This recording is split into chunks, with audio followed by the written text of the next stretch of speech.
What, father-in-law? What are you talking? It is very bad. I objection you. No, আপনি আমার father in law, আমি আপনাকে ছেড়ে কেন অন্য জায়গায় টিম গঠন করব? ওয়ান ওয়ে, আপনি পাতাকে বিয়ে দেওয়ার পর আপনি আরেকজন আনম্যারিড মেয়েকে ধর্মের মেয়ে বানিয়ে ফেলবেন, দেন আপনি তাকে বিয়ে দিয়ে দিবেন। তাহলে তো আপনি তিনটা জামাইয়ের অধিকারী হয়ে গেলেন, তিনটা মেয়ে তিনটা জামাই, তারপরে আপনি ফুটবল টিম বাই করতে পারতেছেন। এনি হাউ আমরা তিনটা ভাইরা বাই হব, তিনটা জামাই হব। তারপরে রবিরের ফ্যামিলি এবং আকাশের ফ্যামিলির সাথে নো হেড ডাউন, মাথা নত নয়, মাথা নত করবো না আব্বা। আপনি বুঝতেছেন, আপনি যদি টিম পারচেস না করেন আমি তো বেস্ট সান ইন ল হতে পারবো না গ্রামের মধ্যে। You should remember father in law. আমি নর্মাল সান ইন ল হয়ে আমি থাকতে চাই না এই গ্রামে। আমি চাই একজন বেস্ট সান ইন ল, একজন সেরা জামাই হিসাবে এই গ্রামে থাকি। কিন্তু আপনি যদি ফুটবল টিম না কিনুন দেন তো আমি পারবো না। এনি হাউ আমাকে বেস্ট সান ইন ল হইতেই হইবে গ্রামে। Please father in law, please. Okay, I am going. ও কয়েই তো তুমি হাঁটতে পারবা না। এতক্ষণ ধরে যেগুলি বললাম এগুলি তো তোমারই বাস্তবায়ন করতে হবে। ফাদার ইন ল, আমি ইন্ট্রোডাকশনটা দিলাম, আমি পথ দেখিয়ে দিলাম, ওয়ার্কটা করবেন আপনি, আমি পিছনে আছি। আই হেল্প ইউ, এই দিকে লোকা, এই জামাই, আরে পয়সা যখন কথা বলছে কথাটা শেষ করো। দুইজনে মিললে একটা পরামর্শ করি, একটা সমাধানে আসি। এই জামাই, তোমার কি লাগে না মায়া? তোমার কি লাগে না মায়া আমার দুঃখ দেখিয়া? বন্ধুরে, যত দুঃখী তোমার লাগিয়া, আমি যত দোষী তোমার লাগিয়া। তাহা বন্ধু আহারে, যত দোষী তোমার লাগিয়া। তুমি কি জানো না রে বন্ধু, সুখে যাই দি শেরমে নাই করে। চেয়ারম্যানের সহিত আমার কোনো কর্ম নাই, আমার কর্ম তোমার সহিত। ভাইজান কেমন আছেন? আরে আল্লাহ কি রাখছে।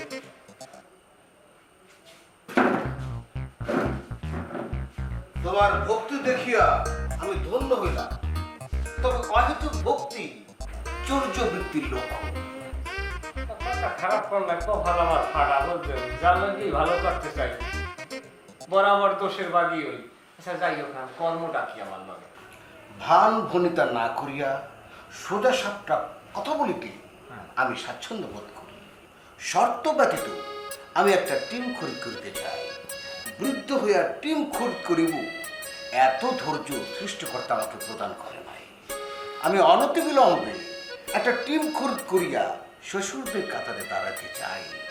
ইহা আমার মনের ভেতরের সুপ্ত বাসনা নহে, ইহা আমার অস্তিত্ব জানান দিবার লড়াই। ফাঁক ফকর দিয়া নিয়ম বাহির করিয়া একটা টিম খরিদ করিয়া দিবার বন্দোবস্ত তোমাকেই করিতে হইবে। আমি কি শুনতে আছি? আপনার মতো মানুষ আমার কাছে সাহায্য চাইতে আছে। আসলে কি ব্যাপারটা সত্যি? সঠিক বুঝিয়াছ। তোমার খুশির বিষয়টা আমি দেখি। অর্থের অঙ্কটা কত সস্ত পণ্যের চিঠিতে লিখিয়া দিও, যথাসময়ে তুমি তোমার মূল্য পাইয়া যাই। যাই হোক, এখন আপনি বড় ভাই মানুষ বলছেন, কাজটা করিয়ে দেবো, কিন্তু ভেজাল তো আর এক জায়গায় বাজাই দেখছেন। হাজার করিয়াছি আমি, ইহা কেমন করিয়া? না, বিষয়টা হচ্ছে কি দুলা ভাই, আপনি তো টিম খরিদ করবেন আর যাই যে করেন, মূলত আপনি কিন্তু এখন পর্যন্ত জামাই সঙ্গের মেম্বারই হইতে পারেন নাই। এখন ঘটনাটা আগে বুঝবেন। ধরেন যদি জামাই সঙ্গের মেম্বার আপনি নাই হন, তাইলে আপনাকে তো সঙ্গ থেকে কোনো ধরনের ফ্যাসিলিটি দিতে পারতেছি না, বলছেন বিষয়টা? এই বিষয় কালক্ষেপণ না করিয়া আগামীকালই আমি এই ব্যবস্থা করিয়া ফেলিব, দেখিয়া লইব। যাই হোক দুলো ভাই, আপনি আবার যেরকম সস্তাভাবে কইতেছেন, বিষয়টা কিন্তু অত সহজ না। আগে বিষয়টা মাথার মধ্যে খেলাইবেন।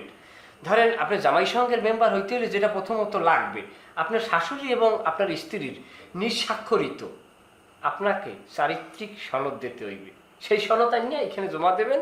জমা দিলে পরে আপনি 1 সপ্তাহ প্রসেসিংয়ের ভিতরে আপনি সদস্য হইবেন। ইহা লইয়া তোমাকে ভাবিতে হইবে না। যাই হোক এলইয়া আপনার কোনো চিন্তা ভাবনা করা লাগবে না, কারণ খেলা শুরু হইতে এখনো 1 মাস বাকি। এর ভিতরে আমি আলাদা একটা সিস্টেম বাইর করে পেলাম, মানে নিয়ম কারণ তো ভাই যেটা আমার হাতে। কি চুরি, এই প্রচন্ড তাপদাহের মধ্যে তুমি হঠাৎ করিয়া এখানে আসিয়া হাজির হইলা কেন? তোমার সাথে আমার একটু কথা আছে, বাইরে চলো। না না, ইহা তো সম্ভবপর হইবে না। আমি জরুরি বৈঠকে বসে আছি। ইয়ে সম্ভব করতে হবে, নাইলে তোমার আমল আইলে সালাও যাবে। আহা চুরি, তুমি তুমি হঠাৎ করিয়া এই ধরনের আলোচনা কেন করিতেছ? চলো। ভাইয়া বলছিলাম কি জানেন, স্বামী স্ত্রীর ভিতরে কৃতৃপক্ষ না থাকাই ভালো। সে যেহেতু ডাকছে চলিয়ে যান। যাই, আমি তো জরুরি কথা বলছিলাম। আরে আমার তো জরুরি কথা।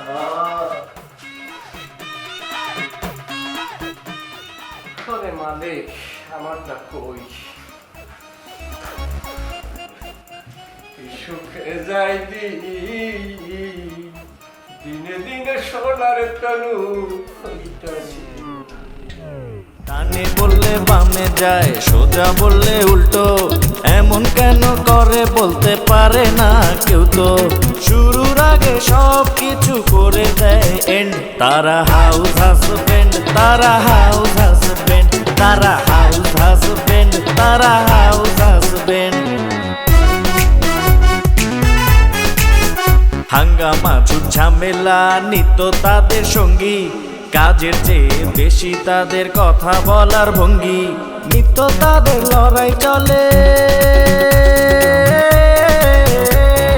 নিত্য তাদের লড়াই চলে, অবশেষে হারলে পরে ভাঙে সেন্টিমেন্ট।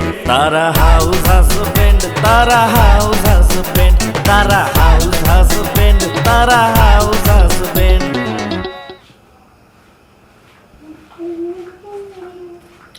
এই যে নেন।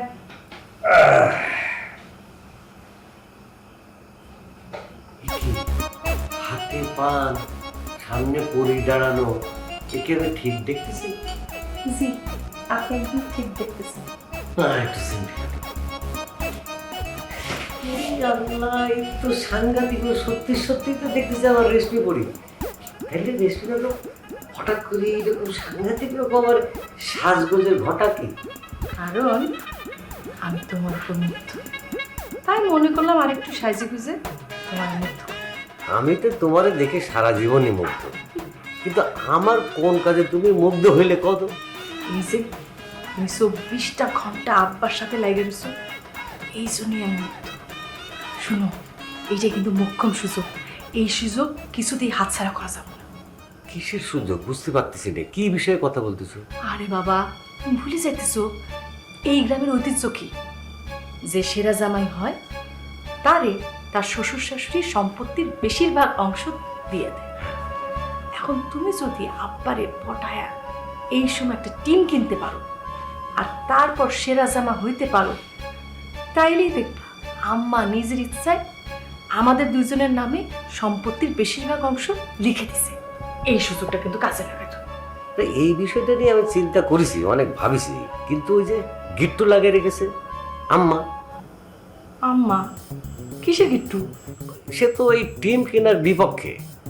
আর তার পক্ষে না ব্যবস্থা করো।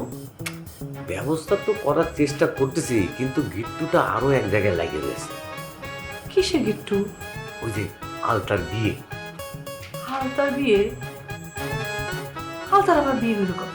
আরে বিয়ে হয়নি তো, বিয়ে তো হওয়াতেই হবে, কারণ এই টিম কেনার শর্তের প্রধান শর্ত হচ্ছে যে যে টিম কিনবে তার 3 জন জামাই থাকতে হবে। তো আমি আর রাশেদ আছি 2 জন, তাহলে আরেকজন জামাই লাগবে না? এখন আলতারে বিয়ে দিলেই কিন্তু ঝামেলাটা মিটে যায়, কিন্তু আম্মা কোনো অবস্থাতেই এখন এই টিম কেনা আর আলতার বিয়ে দেওয়া এই সমস্ত খরচপাতি যেটা লাগবে তার জন্য সে রাজি না। ও বুঝতে পারছি, এই টাকা হইল কি এই গিট্টুর কারণ। কাটা দিয়া কাটা তুলতে হবে। মানে কিরকম? মানে এই টাকা দিয়ে টাকার গিট্টু ছুটাইতে হবে। কিরকম করে? আমার কাছে একটা বুদ্ধি আছে। কি বুদ্ধি গো?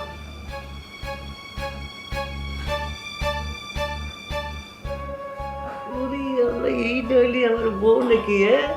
এইবার তো আর শাশুড়ি আম্মা আর না করতে পারবে না। তাহলে কি আমি এখন থেকে আমার সেরা জামাইয়ের সেরা বউ হওয়ার প্রস্তুতি না শুরু করবো? তাহলে প্রস্তুতি নিতে হবে কেন? তুমি তো এমনিতেই তো এই গ্রামের সেরা জামাই সেরা বউ। এই অত্তর গ্রামে তোমার আমার চাইতে সেরা জুটি কেউ আছে? এই জন্য তো তুই এত ভালোবাসি আমি। আমিও তো খুব ভালোবাসি। না পানটাকে বানিয়ে দিব তুই যে না তুই বানাইলে তোমার হাতে আমার সেরা বউর হাতে একটা পান বানিয়ে সুন্দর করে দাও, খাই। অল্প একটু শুনতে। আচ্ছা শোনো, এটা কিন্তু আর দেরি করা যাবে না।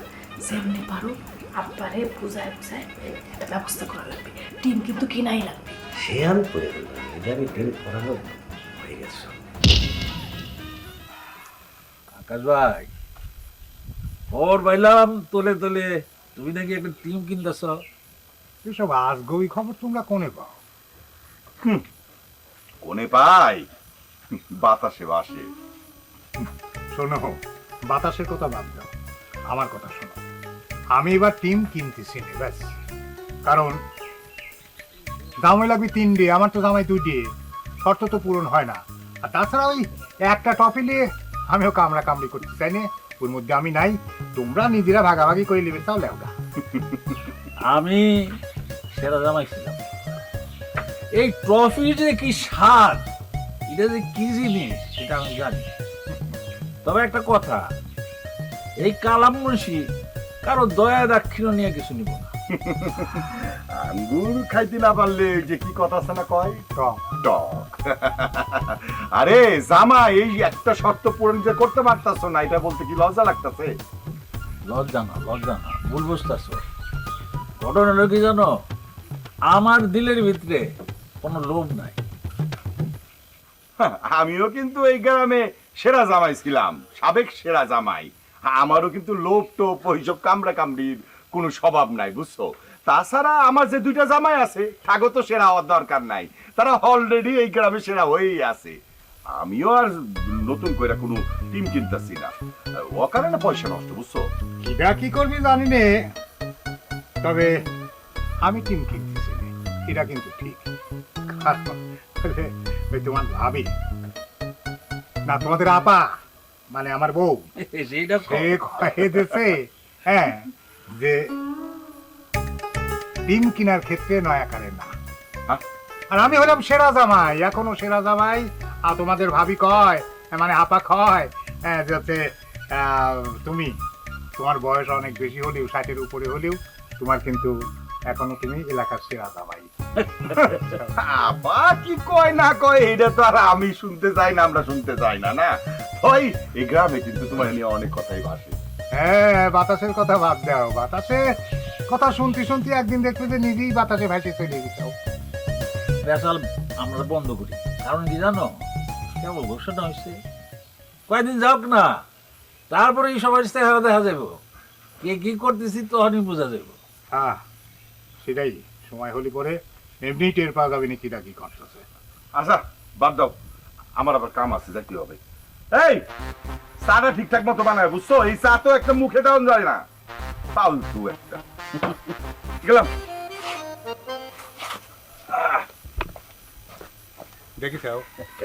দেখিস কার রাগ কার উপর ঝাড়িয়ে ফিরে চলে গেল। চুল পাকছে, বুদ্ধি পাকে না। আমি যাই, আমার আবার একটু টিউন অফিসে যাইতে হবে। ঠিক আছে, যাও। ধরো কাপটা রাখো। সকলেই যার যার মতো চা খায় চলে গেল, চা তো কেউ দাম দিলে না। এ চার বিল কত হয়েছে রে তোর?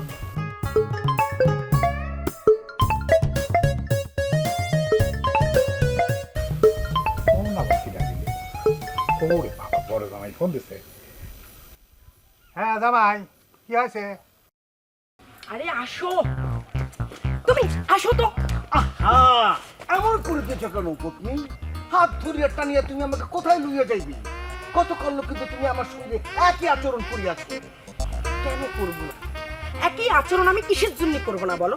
গত 2 দিন যাবত আমি একটা ইম্পর্টেন্ট কথা বলার জন্য তোমার পিছে পিছে ঘুরঘুর করতেছি, তোমার সাথে সুযোগই পাচ্ছি না আমি কথা বলার জন্য। যখনই কথা বলতে যাই কেউ না কেউ তোমার কাছে চলে আসে, সেই জন্য তোমার ওখান থেকে আমি জোর করে ধরে এখানে নিয়ে আসছি। এখন বুঝছো? ও, বুঝিতে পারিয়াছি। এবার তাহলে তোমার জরুরি কথাটা বলিয়া ফেলো পত্নী। আসল কথাটা হলো, এই যে তুমি যে টিম কিনতে যাবা, তুমি এত টাকা পাবা কই? এতদিন ধরিয়া ভবিষ্যৎ পরিকল্পনা করিয়া ওপেনে গোপনে যাহা কিছু সঞ্চয় করিয়াছি, ওখান থেকেই টিম খরিদ করিয়া লইব। কিন্তু জমানো সব টাকা নষ্ট করে শ্বশুরদের কাতারে দাঁড়ানোর মধ্যে তো আমি কোনো যুক্তি খুঁজে পাই না। শোনো, সাধারণ এবং অসাধারণের মধ্যে দৃষ্টিগত পার্থক্য থাকবে। আপাত দৃষ্টিতে তুমি কোনো কারণ খুঁজিয়া না পাইলেও আমি কিন্তু ইহার কারণ খুঁজিয়া পাইয়াছি। তা আপনার সেই ইহার কারণটা আমাকে একটু বলিবেন? প্রিয়তম পত্নী, আমি হইতেছি 2024-এর পুত্র। অত্যাধুনিক বুদ্ধিতে শুদ্ধিতে আমার মগজ ঠাসা। নগদ অর্থ দিয়া একখানা টিম কিনিয়া লইলে আমার সামাজিক মর্যাদা, আমার মান সম্মান কোথায় গিয়া পৌঁছাইবে তুমি কি ভাবিতে পারিতেছ? খুব খুব ভাবিয়েছি আমার প্রাণের স্বামী, আমি খুব ভাবিয়েছি। হ্যাঁ, তোমার ওই যে জানো না, এক লাফে গাছে উঠলে কি হয়, পড়ে গিয়ে কোমর ভাঙে। তোমার তো কোমর ভাঙবেই ভাঙবে, সাথে টাকা পয়সা যা আছে সব যাবে, তারও বেশি যাবে তোমার মান সম্মান। তুমি যা ভাবিয়াছ তাহার কিছুই হইবে না, বরং অধিক ভালো হইবে। আচ্ছা আচ্ছা, হ্যাঁ আচ্ছা, কি ভালো হবে একটু শুনি। শোনো, নগদ অর্থ দিয়া একখানা টিম কিনিয়া লইব, সেই সাথে বাজার হইতে বৃহৎ বৃহৎ দুইখানা রাঘব বল মানে স্পন্সর আমি জোগাড় করিয়া লইব। সেই স্পন্সরের কাছ থেকে যে অর্থ আমি গ্রহণ করিব, সেই অর্থের অর্ধেক আমি টিমে খরচ করিব, অর্ধেক কাছে রাখিয়া দেব। এতে কি হইল, আমি অল্প বয়সে শ্বশুরদের কাতারে গিয়া দাঁড়াইব, ঢিল মারব একটি, পাখি পড়িবে দুইটি। আচ্ছা, সত্যি কি টাকা উসুল হবে? হইবে মানে আলবাত হইবে, বরং আর খরচ করিয়া উসুল থাকিবে। আচ্ছা আচ্ছা, শোনো, এই ওই টাকা দিয়ে যেগুলো বেঁচে যাবে, ওগুলো দিয়ে কি 6-7 আনার সোনার চেইন হবে? যে অর্থ থাকিয়া যাইবে তাহা দ্বারা একখানা 1 ভরি ওজনের সোনার চেইন হইবে। আল্লাহ, কি বলতেছে, মানে 1 ভরি? এই তুমি জলদি জলদি মাঠে নেমে যাও। হ্যাঁ, তোমাকে এই টিমটা কিনতেই হবে, কিনতেই হবে। কিন্তু ইহার মধ্যে আবার কিন্তু কেন? ওরে সোনা রে, এটাই তো কিন্তু, আসল কিন্তু তো এখানে। শোনো, বড় দুলাভাইরে দেখলাম আব্বারে খুব যত্ন করে ফুস লাগছে। কিসের জন্য জানো? আলতারে বিয়ে দেওয়ার জন্য। আলতারে বিয়ে দিলে 3 নাম্বার জামাই বাড়িতে আইসে পড়বে, আর 3 নাম্বার জামাই যদি বাড়িতে আইসে পড়ে, তার মানে কি দাঁড়াইলো, শর্ত সাপেক্ষে আব্বা এই টিম কিনতে পারে, তাইলে কলাম তুমি এই টিম কিনতে পারবে না। সেই জন্য তোমার কি করতে হবে, বুদ্ধি খাটায় শক্তি দিয়ে যেভাবে হোক এই বিষয়টারে বানচাল করে দিতে হবে। প্রিয়তমা পত্নী, তুমি ইহা লইয়া একেবারে ভাবিও না। আমি দেখিতেছি, তুমি শুধু আমার চরিত্রের সনদপত্রটা দিয়ে দাও, আমি ওই জামাইয়ের সঙ্গে সদস্য হয়ে যাই। তারপর দেখো না আমি কি করি। হ্যাঁ, সবকিছু হাতের মুঠে নিয়ে নেব। ওরে আল্লাহ রে, এই আমি তোমার কে? হ্যাঁ, তুমি আমার স্বামী। তা তোমারে তো আমি এই গাছতলায় দাঁড়াই চরিত্রের সনদপত্র দিয়ে দিতে পারি, কিন্তু আমি তো একা দিলে হবে না, আমারে তো দিতে হবে। তাহলে আম্মার কাছ থেকেও চারিত্রিক সনদটা নিয়ে নাও। ওরে বাবারে, সে না হয় নেব নে, তুমি ওইসব নিয়ে চিন্তা করো না। তুমি শুধু টিম কেনার দিকে মন দাও, মন দিয়ে টিমটা কিনো। আর এই কয়ে দিলাম, এই টিম কিনে যে টাকা বেঁচে যাবে এবং জিতে যাওয়ার পরে যে টাকা বাঁচবে, এই সবগুলা নিয়ে কিন্তু আমি 1 ভরির একটা নেকলেস বানাবো। হ্যাঁ, ওহো পত্নী, বুঝিতে পারিতেছ না কেন? কপাল ভালো হইলে শুধু 1 ভরি চেন না, নুপুর বানাইতে পারবা। রিস্ক বলতেছেন কেন আব্বা? বলেন ইনভেস্ট পাবো, টাকা পাবো। মাঝখান থেকে আলতার জন্য একটা টাকাওয়ালা ছেলেও পাওয়া গেল, আমাদের টিমও কেনা হয়ে গেল। তাহলে তো হয়েই গেল। শোনো, তাহলে আর দেরি করে লাভ নাই, চলো এই সুসংবাদটা তোমার শাশুড়ি যা দেই। ও মাই গড, তুমি মনের মধ্যে এরকম রং একটা ক্যালকুলেশন করতেছো। একটা ভালো কাজে যাচ্ছি, গুড ওয়ার্কে। এই ধরনের কথা বলে আমাকে তুমি ডিস্টার্ব করো না। Don't disturb me please. কি বলেন আপনি? আমি আপনাকে ডিস্টার্ব করি? ডানে বললে বামে যায়, সোজা বললে উল্টো, এমন কেন করে বলতে পারে না কেউ তো। শুরুর কিছু করে দেয় এন্ড। তারা হাউস হাজবেন্ড, তারা হাউস হাজবেন্ড, তারা হাউস হাজবেন্ড, তারা হাউস হাজবেন্ড। হাঙ্গামা ঝুট ঝামেলা নিত্য তাদের সঙ্গী, কাজের চেয়ে বেশি তাদের কথা বলার ভঙ্গি, নিত্য তাদের লড়াই চলে।